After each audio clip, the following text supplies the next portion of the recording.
کسی گاؤں میں عمیر نامی لکڑہارا اپنی بیوی اور بیٹی کے ساتھ رہتا تھا۔ وہ لکڑیاں بیچ کر اپنا گزارا کرتا تھا۔ ایک دن وہ جنگل میں جا رہا تھا کہ کسی کی رونے کی آواز آئی۔ اس نے ادھر ادھر دیکھا اور آگے بڑھ گیا، لیکن آواز پھر آنے لگی۔ اب وہ آواز کی سمت اور بڑھی۔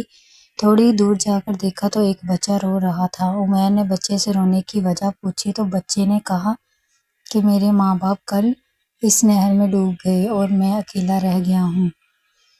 عمیر نے کچھ سوچا اور اس بچے کو گھر لے گیا۔ بچے کو اپنی بیوی کے حوالے کر کے وہ لکڑیاں کاٹنے چلا گیا۔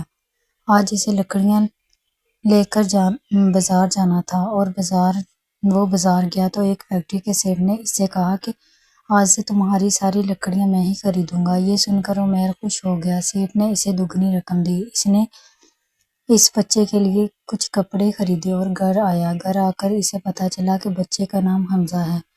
دوسرے دن وہ پھر بازار گیا۔ آج سیٹ نے اس سے کہا کہ مجھے اپنے کام کے لیے ایک ایماندار آدمی کی ضرورت ہے اور تم اس کام کے لیے بہترین رہو گے۔ کیا تم یہ کام کرو گے؟ عمیر نے خوش ہو کر ہاں کر دی اور دوسرے دن سے ہی کام پر جانے لگا۔ اس کی آمدنی